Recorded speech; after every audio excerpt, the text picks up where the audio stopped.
Umupolisi Jerome niyo nkuru ubu arafunzwe yagirizwa gutyoza inzego z'igihugu nyuma yuko hagaragaye ireresi ryiwe ndetse yagiye irahererekanwa ku mbuga ngurukana bumenyi agaragara yiyamiriza abapolisi bagenzi bakorana ariko bo mu gisata ca PCR kugira ngo bareke ibiturire. Hari n'iyindi video rero iriko iragarukwa ko n'ubundi yoba ya arabonetsemwo uwo mupolisi Jerome niyo nkuru ariko asaba abakozi bo muri meri ya Bujumbura kuvavanura n'ubusuma kwa gatanu uheze ari ku itariki ya 4 kwezi k'umunani 2023. Yaravuze ati abasuma muri ngaha muri meri ne mwihane.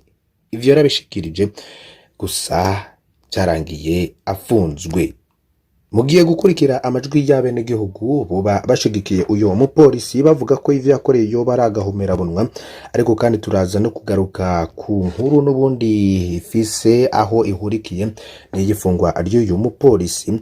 Burundi rero bwashize Imana imbere ariko kabategetsi bakareka hagafungwa abiyamiriza ibiturire nka Caporal Chef Jerome niyo nkuru. Abasuma bakidegemvya, abanyonora amatungo y'igihugu bakidegemvya, ariko ivyo vyose bikahera inzira karengane arizo zifunzwe kandi ari nazo ziriko zivyamiriza. Kurikira amajwi mwene gihugu yagize ico atangaza n'amajambo akomeye cyane ndetse buri umwe wese ntaze kuyacikwa. Banza ufyone kuri subscribe canke sabone niba utari wafyo ndako ndagwaye kaze kurikire. Ndabaramukije mwese mumwe wese mu cubahiro ciwe, nizere ko mumwe wese aherereye ko aramutse amahoro akirirwa yandi. Hanyuma ikibazo kijanye n'ibiturire mucamake kuri iyi ntwaro kugira gihere ntabwo bikunda, ntibyoshoboka. Abyoshoboka ko intwaro yo mari giturire kuko ahubwo aho kukimara baragishigikiye. Kuko uravye birirwa baravuga ariko kiguma ciyongera, aho kugabanuka kiriyongera, kandi ugasanga n'ababikwana babategetsi nyene. Ndiyo mana cena ndikamuvuga ngo ati n'ubutegetsi bubi ariko hazogira igihe bihereye. Uko mwibuke n'igihe perezida yigira kuvuga ngo giturire ngo nanje ngo umuntu ngo akimpaye ngo no gitora ngo cyane gifashisha ngo abagowe sijui ngo ipfuvye biki nibiki. Ni hatari by'igiturire biragoye kugira bihere basha maka intwari ihindutse akabo gupanga bushasha leta ikava hasi ngina akayipanga bushasha niho vyohera. Nande ubujya butegetsi mugeza bukiri ku ntebe y'ubutegetsi nta kizohinduka kubijanye n'ibiturire, ahubwo bizoguma vyiyongera kuko bajya bategetsi nyene nibo basasindava igiturire, nibo bakirya. Nta kintu na kimwe mu wundi bashobora gukora kijana n'amafaranga kidaciye mu giturire. Nibaze ko ari bike bibaho ariko byinshi bica mu biturire.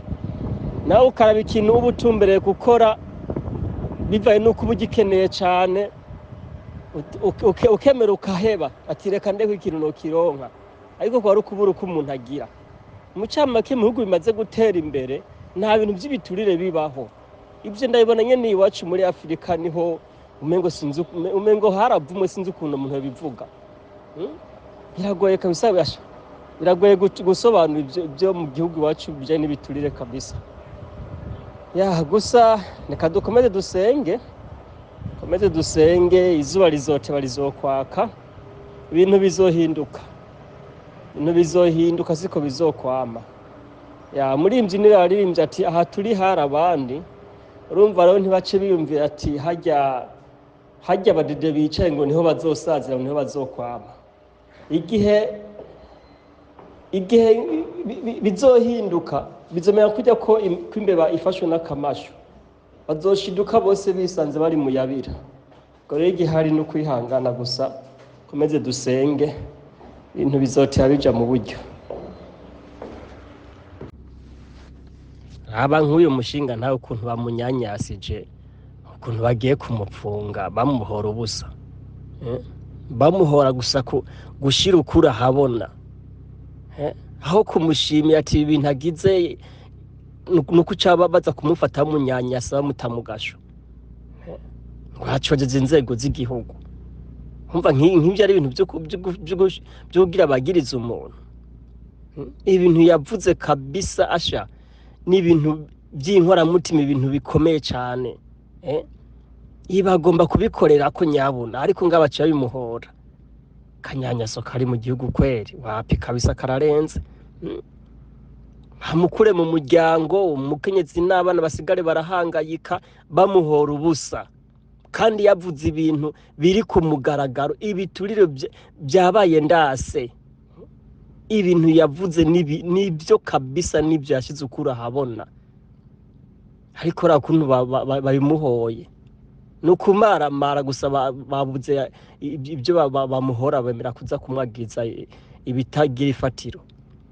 Babonye ati uyu muntu yadukoze ku mutima, aho bamushikiye ngo yavuze ibintu byo igihugu kitarimo amahoro nuko kimeze, igihugu camama akanyanyaso, camama agahahazo, nuko kimera. Uvuze wese bamwirukako, waba uvuze ukuri utavuze ukuri bakakwirukako. Uyu muhungu ntiyari kunyanyaswa nk'uko. Imana kweri irabikora igikuba cyayo, umuhungu avemo kabisa, ave mu menyo y'ingwe, kuko baramurenganije kuvuga ubutumwa agashira ibintu ku mugaragaro, kandi ariko bimeze nta bubeshi burimo, byose uko abivuze niko biri. Mugorango bariko barabimuhora, dede agatsindwe kwiye kuranduka wapi kabisa. Hari ibintu bitera umujinya umuntu kumva mengo wapi ni hatari. Gusa murambabarira natumye ama voice menshi nagashavu narifise, murambabarira bene data. Hajya hose mwumva Evariste vuga ngo giturire ngo nukigwanya, ngo uzofatwa azobona ikibazo. Hajya hose babyita gusiga inkore ku maso abene gihugu. Hajya no kugira gusa abene gihugu baje nago ngo biture ngo arimo arabigwanya, no kwikurayo. Kwikura hajya ntabwo ari kubigwanya si kujya. Hariho hose giturire, uciye hose giturire, asha ni Imana yonyene, ni Imana kweri nizo birangiza ibi bintu, kuko ntabwo tuzobyamamo nk'uko. Erega na mitende n'abari mu gihugu, azi nk'umuntu avuye nko mu gihugu cyo hanze hoho, bakamenya ati uyu muntu avuye mu gihugu runaka, bavuga ati uyu asha kazanya amadolari cyangwa azanya mariya, azanya amahera ameze gute agaciro, barakuvoma ukiyumva ati none aha naje mu gihugu cy'iwacu canke naje mu gihugu nkeka sinzi ukuntu no kivuga. Biratangaje gose, birarenze. Akanyanyaso kahari, ibiturire, ibipfuye nabi, oya ibintu bikwiye guhinduka kabisa. Ahandi ho ndabona mengo zaba bigira iyindi sura. Yo n'umwenegihugu umwe yagize ico ashikiriza kwifungwa rya Caporal Chef Jerome niyo nkuru. Abasuma bariko bidegemvya, bamwe baterura amamiliyaridi muri BRB, ntawe bakomakomye. Abariye urugomero rwa Mpanda baradibamiye, abariye amahera y'abasirikare n'abapolisi iyo myaka yose iheze ntawe bakorako. Mu mihingo yose y'igihugu rundi baridogera igiturire mu gipolisi, ntawe batabara. Muri pafe bacunga ibarabara ku mupaka wa Kobero, mu biro vya OPG ubwo ni Nyamiramabi, muri PSR kubarondera urupapuro rwo kugendesha imodoka ni permis de conduire. Mwiperereza hose abapolisi bavugwa mu biturire. Mumaze kuja kuraba ibiberayo, abagize umwanya wo kujayo bogira ico ubashikirize muri komanteri. Ivyo byose murabiravye musango gufungwa ari Jerome ahanura abagenzi yo kuvavanura n'ibiturire. Byukuri Burundi uvuze ko abapolisi barya ibiturire woba utuze inzego z'igihugu. Ni kenshi hagiye humvikana rero imyidogo y'abene gihugu, yaba bari mu gihugu imbere, yaba Barundi bava hanze ariko bakaza mu gihugu c'u Burundi bakakwa ibiturire ku kibuga c'indege. Ivyo byose rero bikagarukwa ku kandi n'umukuru w'igihugu ko abarya igiturire ndetse bari mu nzego zigiye zitandukanye boba bakwiye guhagurukirwa. Nta terambere rero rizoshoboka abantu batandukanye bimitse igiturire n'ubusuma mu gihugu c'u Burundi. Umuvugizi w'igipolisi rero yariyemeje ko Caporal Chef de Police Chef Jerome niyo nkuru afunzwe yagirizwa gutyoza inzego z'igihugu. Hari n'indi video rero yagiye iragarukwa ko igaruka kuri uyu Jerome niyo nkuru n'ubundi yasavye abakozi bo muri meri ya Bujumbura kuvavanura n'ubusuma kuwa gatanu uheze, aho yagize ati abasoma muri ngaha muri meri ya Bujumbura ane mwihane gira ico ushikiriza bivanye n'amajwi yoba bumvirije kuri uyo ashigikiye uyo umupolisi. Hari n'abandi bantu bagiye batandukanye boba bavuze ko bamushigikiye, ndetse yoba yavuze ko yoba yabavugiye ijwi ryiwe rikagera kuri. Ni byinshi rero bibandanya kuvugwa cyane kuri uyu umupolisi, nkuru tubandanya gukurikiranira hafi kandi abantu batandukanye bamutabariza kugira arekurwe. Yandi makuru rero ariko aravugwa mu bisata bigiye bitandukanye, reka dutangurire kuri iyi inkuru. Imukaza bavuga ibintu bitandukanye ku ngingo iherutse gufatwa n'umushikiranganje w'inyubakwa Dieudonné Dukundane. Umushikiranganje vyajejwe harimo inyubako herutse kumenyesha ko muri kuno kwezi kwa myandagaro umuntu wese afise itongo mu gisagara ca Bujumbura yotanga ikirangamisi cingene urupangu rwiwe canke kibanza yahawe agiye gucubaka akurikije ishusho bwo ubushikiranganje buzomuha. Utabishoboye kibanza ciwe kizohabwa ababishoboye. Yaziguye ko ivyo bizokorwa kugira igisagara ca Bujumbura gitera imbere muri ya ntumbero yuko mu mwaka 2040 Burundi bwoba ari igihugu cigaba kikigaburira, maze muri 2060 naho gikaba igihugu giteye imbere. Umushikiranganje akaba yasiguye rero ko muri imyaka 16 isigaye tegerezwa kuzohera komine Mukaza isigaye yakaka. Ariko rero itangazo ry'umushikiranganje ryakiriwe kumwe n'abegwa n'iyo ngingo. Benshi mu banyagihugu bafise ibibanza muri komine Mukaza mu gisagara ca Bujumbura baganiriye na BNP magazine dukesha inkuru bagasigura ko barajwe inshinga n'ishirwa mu ngiro ryo mugambi, gasigura ko bisanzwe bizi ko uburyo bwo kwibeshaho usanga butangana ku bantu bose, bizotuma abatari bake bategerezwa kwimukwa. Umwe rero muri bo yagize ati kumva ko leta yifuza iterambere ry'igisagara ni ibintu vyiza cyane, ariko rero uburyo vyavuzwemwo ntibwadutomokeye neza. Hirya bisanzwe bizi ko kenshi iyo ngingo nk'izo zifashwe bene ibibanza aribo bahombera. Umunyagihugu rero akavuga ko ikibaraje inshinga kuruta ari uko usanga mu bihe mwene ivyo iyo hagize ngo haratanzwe muzibukiro usanga ari intica ntikize.